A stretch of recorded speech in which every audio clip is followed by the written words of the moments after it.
Get out the insurance cards, get out the copays. The office is open, my friends. Brought to you by drroto.com.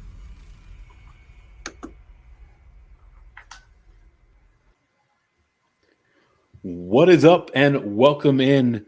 We are the One and Done Show.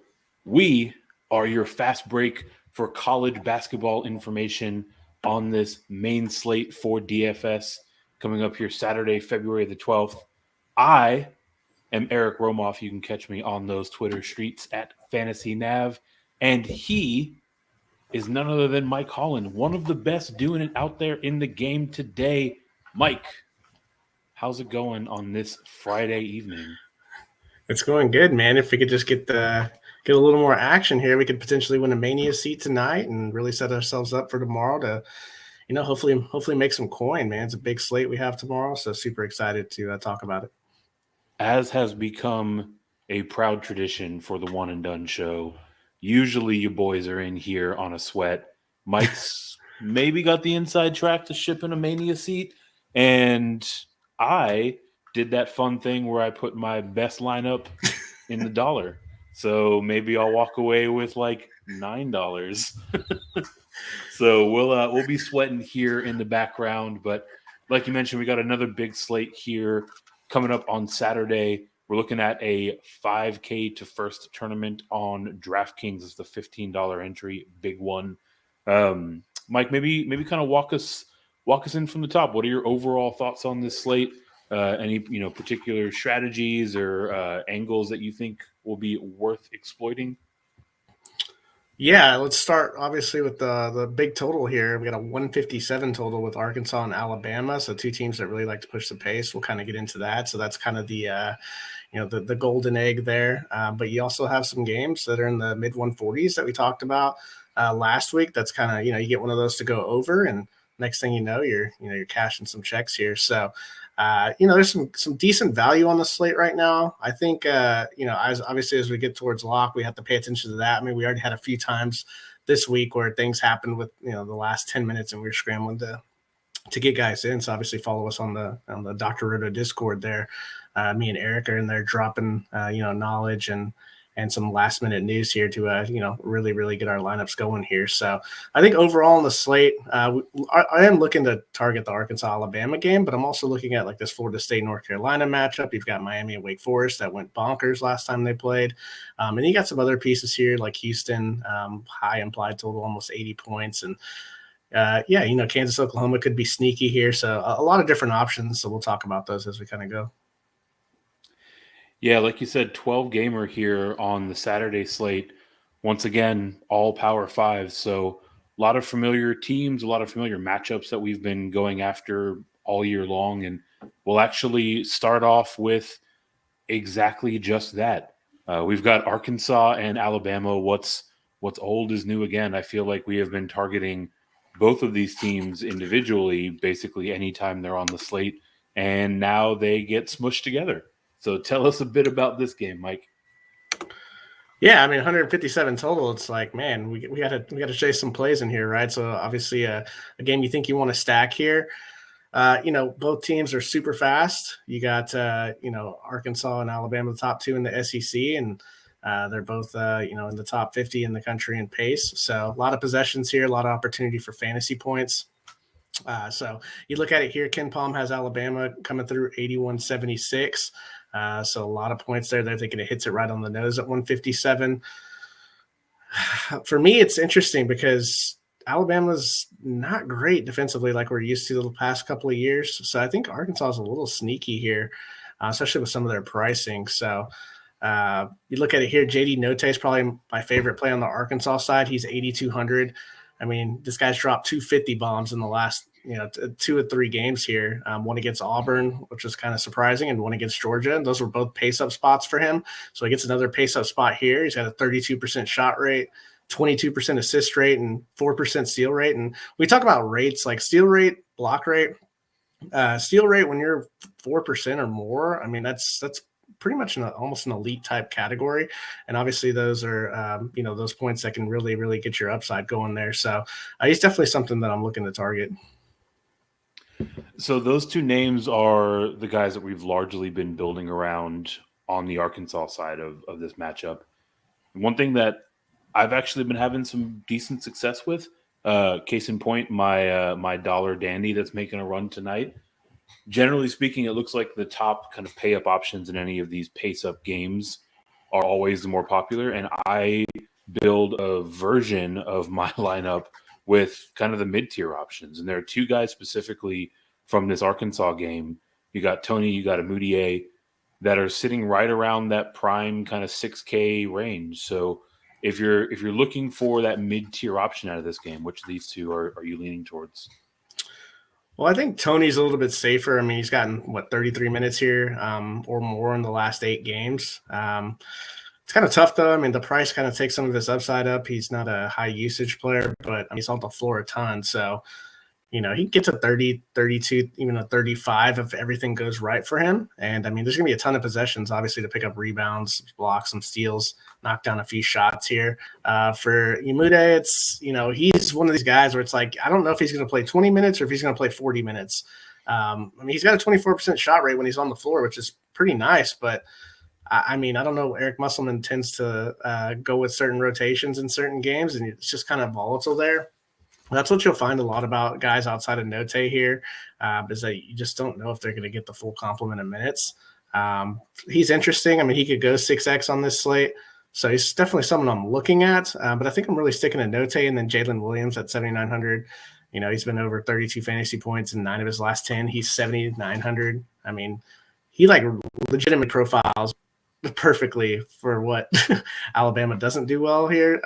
So he's got 30% defensive rebounding rate, 5% block rate, a 3% steal rate. This is all good stuff here because Alabama can't really shoot from the 3-point line. They're 284th from 3, so there's going to be a lot of rebounds to be had. And they actually get their shot blocked over 10% of the time, so that's one of the worst in the country as well. So he's definitely someone that profiles really well against them. I'm looking at a game environment here, maybe getting 2 of these Arkansas guys in. So you bring up an interesting point, and I'm actually scrolling through to see if I can find this. Have these two teams faced off yet this year? I don't think so, right? Don't believe they have. No, I think this is the first matchup. So kind of spinning off of your Musselman rotation point. Is there maybe another team, maybe even in the SEC, that kind of profiles similarly to Alabama we might be able to do a little bit more research on and get a better idea for how Musselman might think about his rotation tomorrow? I think the SEC in general has been playing really fast with when you look at how Alabama profiles. I mean, Alabama is super guard heavy, so they like to play 3, sometimes even 4 guards out on the court. Not a lot of teams in the SEC are doing that. You look at Auburn, they play with 2 big men. You look at Kentucky's got the big man in the middle. You got a lot of good bigs in the SEC. So this is an opportunity for some of these guys like Tony to play the 4, Imude to play the 2, have Jadelyn Williams as really the only true big out on the court. I mean, Arkansas likes to play small anyway, so I think this kind of matches up nicely with potentially getting someone like Vontae Davis on the floor for Arkansas. He's 4,800 here. I mean, his minutes are volatile as well. You don't know if he's going to get 20 or 30, so it's just kind of roll the dice here. But I mean, he's 5-6x multiple times this season, so he's a contrarian option if you're looking to get different in this game environment. Yeah, I like that shout about kind of the guard heavy nature of this Alabama team. So I'll probably go back and see if we can maybe get a sneak preview on how this rotation will work. For those of you that are listening along and want to know where that answer will ultimately land, it'll be in the Discord over at drroto.com. So if you're there, tune into that CBB channel. If you're not, get over to drroto.com and get yourself signed up into our members-only Discord. And with that, we will roll on over to the Crimson Tide for the Alabama side of the game. Mike, who's kind of jumping off the page for you? So you look at Alabama here. Jaden Shackelford, he's 8,400. He's averaging 17, 5 boards here on a 26% 26% shot rate. And he just takes a ton of threes. He doesn't really do much outside of take threes, take a lot of volume shooting wise, and then grab some rebounds here. So you're not really going to get the steals, the blocks here. So he's really going to have to get hot. And we saw him get hot against Gonzaga and some other games here where he's gone 40 fantasy points or more in 3 of the last 7, but he's really going to have to knock down shots. If he's not knocking down shots, then you're pretty much going to sink your lineup here. The price is a little concerning. 8,400 is kind of tough for that type of that type of play. But I'm looking at Javon Quinterly, 7,200, and JD Davison, he's 6,400. I don't know why Davison is guard and forward eligible. He's basically a lead guard here. He comes off, come off the bench, actually starting. They've been shuffling in their rotation. So either way, he's going to be on the floor a lot here. It's a super fast environment. He's got 5 to 6x upside here. So definitely someone that I like. He only takes a 16% shot rate, but I mean, he's got a 28% assist rate, and he's coming off a couple of good games here. He had 37 against Ole Miss, where they really drove the score up here. And then Quinterly, I mean, he's going to get minutes in the low 30s. What I like about him is he shoots the ball and he distributes. The ball's in his hands a lot. His shot rate and assist rate are at 26%. So I really like him at 7,200. I think he's someone that can get into that 32 to 35 range. And he's also got a safe floor. So those are kind of the guys that I'm targeting. Yeah, going back to Davidson for a second. I mean, that 28% assist rate is insane just in relative terms, but also it gives you so many outs, right? JD can get there, 6.5 isn't really a ton to pay off, and he's got a number of different paths or outs to get there. What I want to get your opinion on, Mike, looking at this game, I mean, there are several games to target, but this one certainly jumps out as being likely the highest scoring affair on this entire slate tomorrow. So across both of these teams, who are the plays that you think we should maybe circle if we're trying to get exposure to this game, maybe be a little bit different in how we go about it? Yes, I think we jump back over to the Alabama side. Their big rotation is interesting. You've got Noah Gurley in there. He's 3,800. I mean, he's not barely getting almost 50% minutes here. So, they like to circle in some guys there. So it's like playing roulette with their bigs. I mean, I think he's okay for game stacks. I mean, he's coming off 23 fantasy points against Ole Miss as well. At 3,800, I mean, you really only need, 20 plus to really feel good about rostering him there. But I think overall, kind of what I'm looking at strategy-wise is looking at Note and Williams, who kind of paying up on that Arkansas side, and then really looking to kind of pay down for some of the cheaper guys in a game stack and putting them with value plays like someone like Quinterly or Davison, and maybe even taking a shot here with like a Noah Gurley. If you want to be contrarian, Keon Ellis is there too. He's 7,400. He can go 5X, but he's really going to have to get it done with, blocks and steals. I mean, he's not really someone that's going to, fill it up, only a 17% shot rate, but he's definitely contrarian. So I think if this game does hit 157 or if it goes over, finding the different pieces, someone like a Gurley or a Keon Ellis, I mean, that could really set you apart if they happen to have a really nice game. Yeah, and there are certainly a couple of matchups that are prone to giving up steals, to giving up blocks, but generally speaking, if you're deciding on a play by chasing stocks from the last time they blew up, you're probably going to have a bad time, right? So certainly a fair point to highlight that Ellis is someone that can get there, but it's usually kind of an outlier outcome where he's at that 5-6x range. So we will carry forward to our next game. We've got Miami heading to Wake Forest, which means yet again, it's tempo time, right? Wake Forest plays incredibly fast. We are almost always looking to start or at least center our builds around whomever they're playing on any given slate. And this Saturday is no different. So maybe want to kick us off with the beneficiaries of that tempo bump and start off with the Hurricanes. Yeah, for sure. So for Miami here, it's the 3 big guards. We've talked about them on the show a few times here.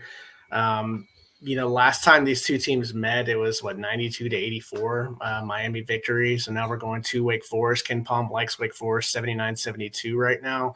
So we're expecting a lot of points here. I wouldn't be surprised to see this game go over again. For Miami, Cameron McGusty, Isaiah Wong, Charlie Moore. I mean, these 3 guys, they're really the bulk of the offense here. McGusty, 26% shot rate. He's really going to have to get it going offensively with that shot to really, really get up there in fantasy points at that price. I mean, he does have 40 plus fantasy upside, but he hasn't really gotten there since what was that, the UNC game back on January 18th. So I think he's more of a cash play for me. I do like the other two guys a little bit more, especially Wong. He's a little more contrarian. I remember stacking this first game and didn't stack it with Wong, and he ended up being the one going for, I think, 5x that game. So he hasn't been great, but he can put up another 35, 40 in this environment. But my guy here is Charlie Moore. I just continue to play him, even though I shouldn't. It feels like he's going to go off for 35. He went for 35 last time. The thing about him, he's going to shoot the ball, 23% shot rate, 24% assist rate. We got that elite 4% steal rate. So he's just doing a lot of different things to get there. He's going to be on the court as long as he's not in foul trouble, which, going after all these steals, sometimes he can get his hand caught in the cookie jar here. But the assist and steal rate here are pretty nice. And the price, obviously, at 6,900 is a little bit better than these other two. So that's where I wanted to maybe spend a little bit more time. It sounds like you might have answered the question that I'm about to ask, but the thing that really stood out for me in kind of your lead-in about the Miami side is just how frequently Wake turns over the ball. So is there any one player, maybe a couple of guys that you think are going to be more likely for the Hurricanes to maybe poke a few away and get a couple of ancillary points? Yeah, I mean, Wake's turning it over a ton. I mean, Jadelyn Williams, who for like ACC Player of the Year this year, I mean, he's turning the ball over a ton. They're almost 20% rate of turnover rate here in conference. So there's going to be a lot of thefts in this game. Charlie Moore is definitely that guy that can rack up 5 or 6, but we can't discount McGusty or even Wong. I mean, he's had 4 or 5 steal games in his career. So yeah, that's the thing that's going to set these guys apart. I think Moore gives us the best opportunity. Wong is interesting just for the fact that he profiled well against them last game. And then McGusty, I don't know how many people are going to want to pay $7,700 for him, especially if they're kind of game log watching. But we know, I mean, I think we've profited off of him going bananas earlier in December. So, yeah, I don't mind these guys, but I think Charlie Moore just kind of profiles nicely against Wake Forest. A lot of sense. I'll make it a point to get a couple extra shares of Moore in there. Moving along to the Wake Forest side, their opponent in the Hurricanes certainly don't offer quite as much tempo as Wake Forest does. They're certainly fast enough, but there are a couple of pretty interesting individual kind of matchups and defensive stats that should really make a couple of interesting spots available to us here on the Wake side. Want to tell everyone sort of what jumps out for you? Yeah, so Wake has been a two-man show this entire year. It's been Jadelyn Williams, he's 9,600, the guard, and then Jake LaRavia, the forward, at 8,900. I mean, these two guys are just carrying this team. They've already got 20 wins this year, which is kind of crazy. They're pretty terrible last year. So bringing in both of these guys has really rejuvenated Wake Forest. With these guys, man, the rates are just so high, and the possessions, should be aplenty. As Wake Forest, they like to play fast. Miami, they're just not. I mean, they're not that great defensively. I mean, we said that during the North Carolina game, and then they shut North Carolina down somehow, and we were just trying to figure out what happened there. But I mean, they're 177th in adjusted defensive efficiency. So, I mean, they're not scary at all. 315th in effective field goal percentage. So, Wake can get their shots up and make some things happen here. They're not very good on the glass as well. So LaRavia is interesting in that aspect. He's been a much better rebounder over the past couple of weeks here. I think he profiles a little bit better with Williams. He's also $700 cheaper. So, the ceiling for these guys is 50 points every time. It feels like they touch the floor here, and they've knocked that down a few times. But the floor is really what they're really good at here. I mean, you're looking at, 40 fantasy points most of the time for Williams. If you're just looking for, a guy that can a cash play that's really just going to put up a 40 spot, he's definitely that guy. But you can't be afraid to play him in tournaments either because, one, I believe he's the price king tomorrow. So, it's like, man, there's so many other options below him that people are going to want to pay and save that extra cash, especially if there's not a ton of value on this slate, which could open up. But right now it looks like it's one of those slates that, not going to be the free-for-all in the 3K and the low 4K. So I think Williams paying up for him in a tournament is interesting because he could triple-double. He's got crazy rates here. LaRavia profile is a little bit better, so he's probably going to be a little more popular. So it brings up an interesting point. First off, you're absolutely right. Go ahead and crown him yet again. Alondes Williams, our prize king on an absolutely loaded slate, right? 9.6K. And by a good margin. I think the next guy is like 9 flat or 9-1. So typically, and this is a decision we've been having to make all season, I'm typically erring on the side of LaRavia, right? Just somewhat similar upside for, in this case, $700 less. And I feel like every Friday or so, I'm asking you this question: where's the point where Williams's price tag is going to reflect favorable ownership? And it sounds like you think this might be the slate, barring some kind of out of left field injury news. Yeah, for sure. I don't think a lot of, as we kind of go through the slate and talk about some of these guys, a little bit later, it's like, man, there's a lot of salary savings that can be had for some good star power here. So I don't know if he's going to be that popular. People might look at that game log last time and see that I think he only had 35 fantasy points in this first matchup, or 38 fantasy points in the first matchup. But that was with him not doing too much in this game. So he can definitely go for 50 in this spot. And to your point about the relative safety of Alondes Williams in cash, right? That's probably one of his worst or poorer outings in recent memory, and he's still 35, 38 points pretty consistently. So you're playing something that's single entry, small field, you're playing cash. Certainly someone to make a priority there in Williams. And we will carry forward to the third game that we're prioritizing. We've got Florida State and North Carolina. With this one, there's a couple interesting things at play. On the Florida State side, we've got some condensed minutes, largely around or to do with injury. They're also moving over to North Carolina. Some interesting matchups specifically that I think we can take advantage of. You want to start us off on the Seminoles side? Yeah, so I was actually a little bit surprised that this game is projected to be as close as it is. Florida State's coming off a bunch of injuries here. They got 3 guys down right now. Their bench has been shortened here. UNC, they like to get up and down, so that's really going to push the pace for Florida State. So definitely the 2 guys that I'm most interested in are Matthew Cleveland at 6,700, the guard for Florida State, and Caleb Mills at 6,500. We've seen teams go bonkers on UNC. This Florida State team's been struggling to score a little bit here. So, getting a pace up spot here against a team that can literally get lit up here is definitely something I'm interested in. I'm not interested in playing both guys together, but when you look at Cleveland, he's getting a ton of minutes right now. He's a really nice freshman. He has 5X upside. He gets a 35. He should benefit from this tempo. He's got a 24% shot rate in the conference play. So definitely someone that I like. Also, the Caleb Mills play here. He's the best player on their team. People, if you've been playing college DFS, you've been playing him over the past couple of years here. His shot rate's 28%. His assist rate's 20%. He's got that elite 4% steal rate. He's going to have to be on the floor. He's going to have to lead this team. And if Kim Palm's thinking a 70-point total here, implied total for Florida State, these 2 guys are going to have to do the heavy lifting.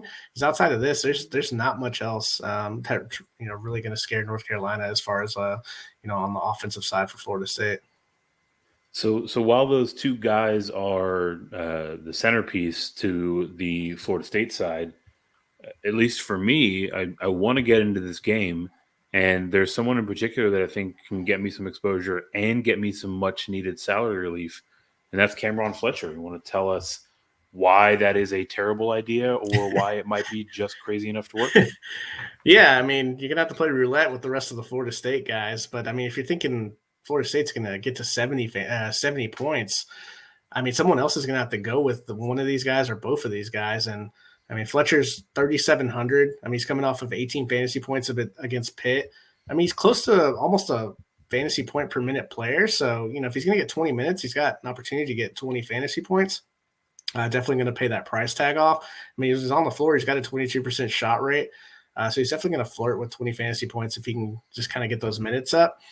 Other than that, on the Florida State side, man, you're just kind of just spinning the wheel here, throwing some of these guys in. As far as a profile in this game, I like taking someone like Fletcher and putting him with either Cleveland or Mills and just kind of running it back pretty heavy on the North Carolina side, because I actually think that North Carolina, they're probably going to exceed their implied total.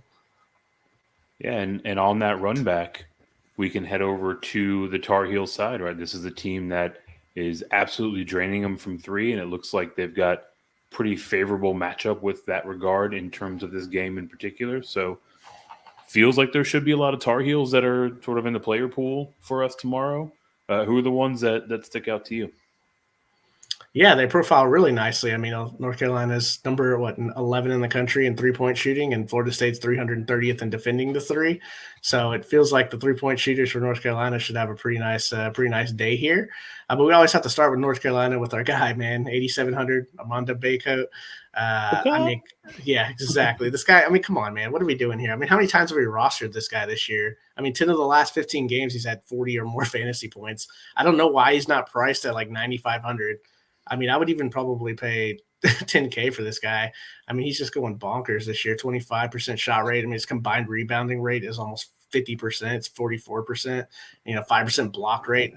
Florida State has length. They've got some 7-footers, but I mean, this guy's on the floor a ton, and he's just making it happen this year. I mean, he's averaging 16 and 12. I don't see any reason why we can't get him in this game stack. But when you're looking at the profile here, Brady Manick at 7K, he's the other big now. He's averaging 14 points. He's shooting 41% from three as a big. As always a good shooter at Oklahoma. And now Dawson Garcia's out for personal matters. It looks like for the year. So Manick doesn't really have that guy. He's not looking over his shoulder here. So, he's gotten 35 minutes or more in the last 3 games. So I think that Manick is super interesting here with just the way the game profiles. So what I want to know specifically, there's a lot to like about this side of the game. I mean, this game in general, but I really like this Tar Heel side. And for me, the biggest question is, how do you think about stacking this side of the game in particular, right? Everyone is sort of in a pretty similar price range. We got 2 big men, we got 2 guards that all should have pretty favorable matchups. What do you think the pairing looks like for the Tar Heels? Yeah, I think if you're going full game stack on this and you're playing like a Fletcher and a Mills, I mean, you're only at 10K there, so I don't mind spending up for a Baycott here with someone like one of the guards here they're also good 3-point shooters, and Caleb Love, he's 6,900, and RJ Davis, he's 6,600. I mean, these guys are the scorers in the backcourt here. They're having pretty nice seasons.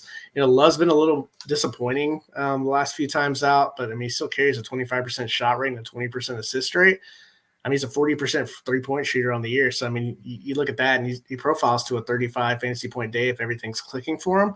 And then RJ Davis, I mean, he's shooting 43% from 3. So, 20% shot rate and almost a 20% assist rate here. So, we've seen him go off for 35, 38 fantasy points pretty easily. So, getting one of these 2 guys with Baycott is interesting, but I don't even mind, honestly, if you think North Carolina is going to really put it on them.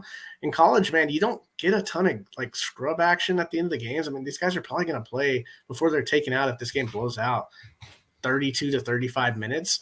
So I don't mind playing 3 of these guys, especially if you're using some value plays. I don't mind it at all. I mean, playing someone like Baycoat, Manick, and Davis is going to be a little more contrarian. You can even run it with no one on the other side, honestly. I mean, you can get kind of crazy in this game because I just don't know how this – I don't know. Maybe obviously Ken Palm knows what they're doing, so I just don't know, man. I like UNC by more than double digits here, so we're going to have to see what happens here. But obviously this game profiles well from a fantasy perspective on the North Carolina side, and I don't mind a run back if you think Florida State can somehow hang around here. Yeah, a lot to like about this game, really all 3 of the games that we highlighted here.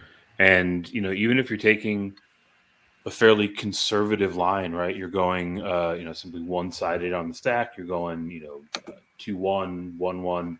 If you're touching all these games, you've got 5 or 6 of your roster spots already hemmed up. So let's round out the last couple of spots here in your lineup, and we'll start with our locks Who are the guys that are absolute lock button must have for tomorrow's slate? Yeah, so we're going to go back to the Miami side real quick here in their game. It really depends on injury news. That's obviously something that we have to pay attention to in college. Get in our Discord chat here on Dr. Roto. We're here to help you guys out, let you know of any late breaking news here. So I think the big thing here is Anthony Walker. Man, this guy's a good player, and I don't know if he's going to be in obviously the starting lineup if Jordan Miller's out again, but we just don't really have that news.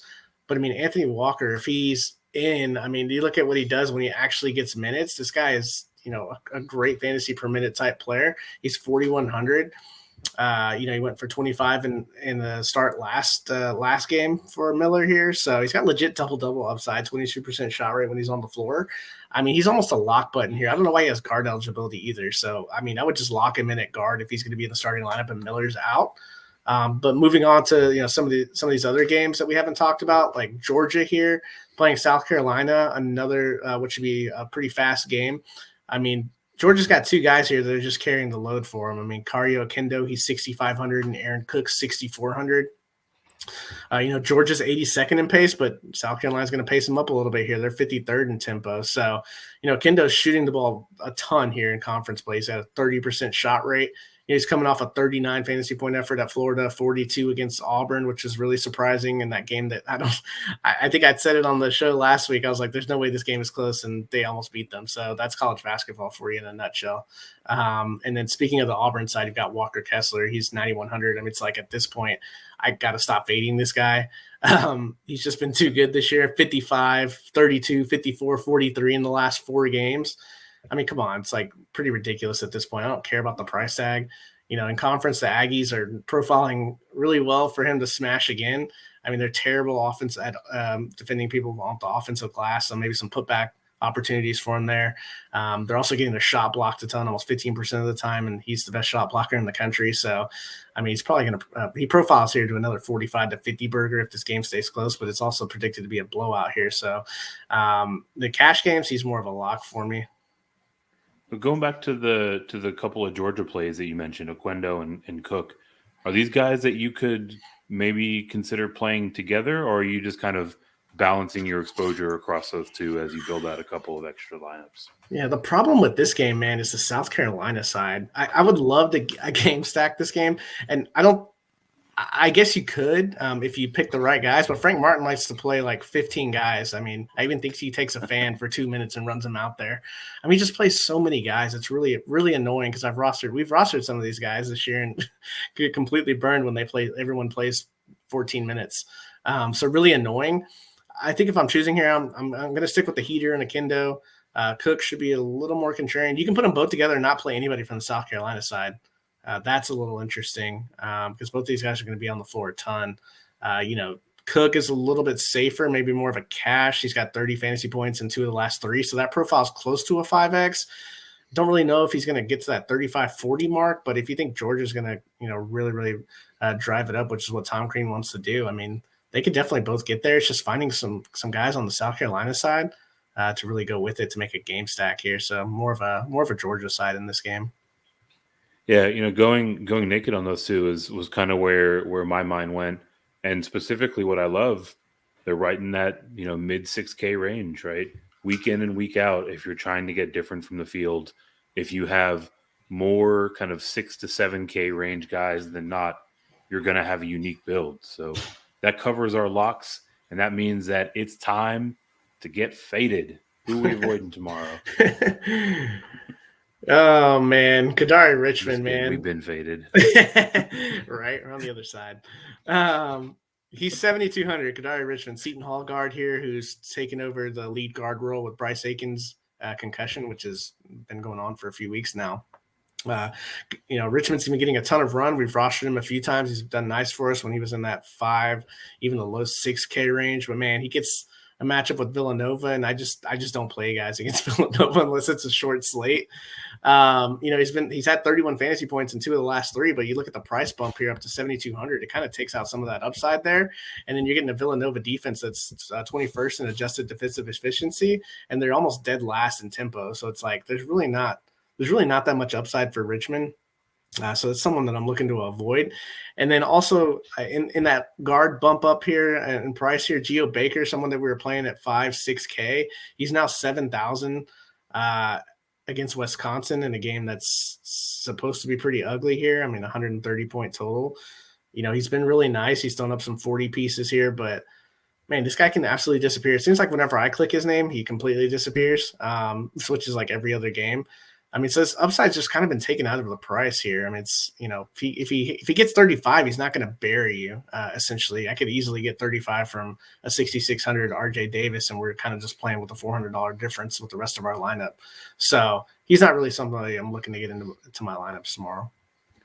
So Geo Baker, someone to avoid. He's getting incrementally more expensive with each passing slate. As we move on to our gambles, person that we want to lead off with is on the exact opposite of that side of that coin. We got someone that was 10K like 2 or 3 games ago, now all the way down at 8.5. So why don't you kick us off by telling us about who that is?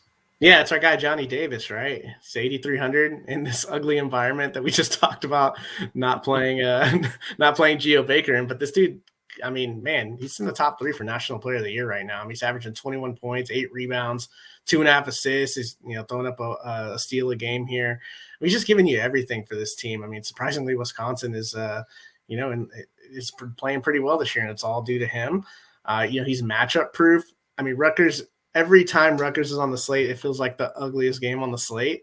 But, I mean, Davis is just so good here. He could 20 and 10 in this game because he's just so involved. And his rates are just out of control to where he doesn't even need that many possessions to get to 40 fantasy points. And, I mean, that's just kind of what he's been doing, right? I mean, a 35 piece here isn't going to completely bury you. That's still going to get you a fire flame here. So, 40, 45 at 8,300. I mean, he's someone I'm willing to gamble on, but it is a gamble because this game is supposed to be completely ugly. So that was my question, right? Looking through his game log, I mean, he had a 25 spot 2 times out. Apart from that, pretty well into the 40s or at least the high 30s. So feels like a spot to take advantage of for me, but those Rutgers games are absolutely nasty. So proceed with caution. Anyone else that maybe can kind of put you over the top, but can also bottom your lineup out? Yeah, definitely, man. This guy's been doing it for a few years now. It's David McCormick, the big from Kansas here. He's 6,500. Surprisingly, the KenPom likes this game in the 140s, and it's because Kansas likes to play at a faster pace here.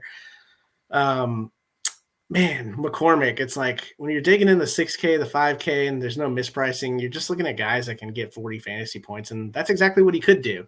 The thing is that Coach Bill Self could easily just put him on the bench, or he could get into foul trouble. I was actually at the Texas game when we pulled the upset there, and he was in foul trouble pretty much the entire game, and Texas took advantage of it. So, I mean, if he's on the floor, I mean, he's doing great things. 22% shot rate, 44% combined rebounding rate, even a 10% assist rate for a big man, 4% block rate. It's like the guy just needs to get minutes, and that's what he's struggling to do. When he gets close to 28 minutes, this guy can throw up a 40. He's already done that 3 times in Big 12 play. So he's definitely a gamble because I don't know if he's going to be on the floor. I don't know what his situation is going to be. But if you're playing like large field and you're looking to, set yourself apart, I mean, he shouldn't be popular. 6,500. It's like, hey, if you want to gamble here, here's your chance. So you're giving me the shakes here, talking about that game against UT that you saw in person, because I was over there begging for overtime so I could have the inside track to ship it. Instead, I just had to settle for a measly 2.5x because pay scale in college hoops is brutal. Yeah, so that should give you really everything you need to know to hit those pay lines, to leave them in your rearview mirror here as we head into the big slate on tomorrow, on Saturday the 12th. Mike, any kind of closing thoughts for this one before we head out? Yeah, we can't forget our man here, TJD, Trace Jackson Davis from Indiana. His price continues to fall. He's 8,100. I know I know you're feeling some type of way about him from last week, but the last game out, he was actually pretty good.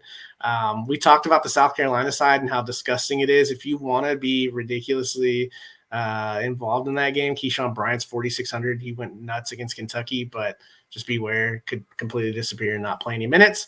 And I think the one team here with an implied total close to 80 that we really didn't mention is Houston.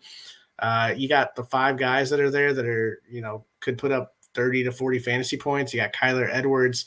I think he's 8,500. His price is a little high for my liking, but he's got 40 fantasy point upside. You got Fabian White. He's more of a cash game play at 8K, but he's been pretty good, putting up in the 30s in fantasy points.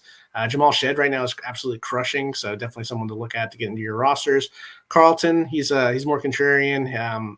He can put up 5X at his price point pretty easily, or he can completely disappear. And then Taz Moore is a little bit pricey for my liking, but I mean, these guys are going to score 78 to 80 points against a terrible defensive Memphis team. Then you probably want to get a few of those guys in there. But overall on the slate, I mean, most of the time we want to go stars and scrubs, but I really like a lot of the 7K, 6, 7, 7.5, even some of the stars that are, Johnny Davis is 8,300. You could really build a lineup with one value play and really give yourself some really nice upside. And I also like the strategy of obviously stacking games, getting different in those games that we talked about, and just really trying to give it a run. And hopefully, one of us or one of our listeners here can take this thing down tomorrow. Yeah, we're coming off of a pretty hot streak of weekends where we've got people shipping tournaments, we've got people hitting 4-figure paydays, we've got people jumping into the CBB game for the first time and walking away with a little bit more money in their pocket. So if you want all of that to be you for tomorrow's slate, you've already done the hard part. You've hung in there with us for 40 minutes or so. Get over to drroto.com, get yourself subscribed, get into our members-only Discord. There are literal gems. Diamonds are coming out of Mike's fingertips as he's sitting there typing away in our Discord. So with that, we will wrap things up, and we will see you alongside some green screens tomorrow on those Twitter streets. Thanks for stopping by the office. Get your fantasy prescription by subscribing to the channel and checking out drroto.com. And until the next visit, be well and take care.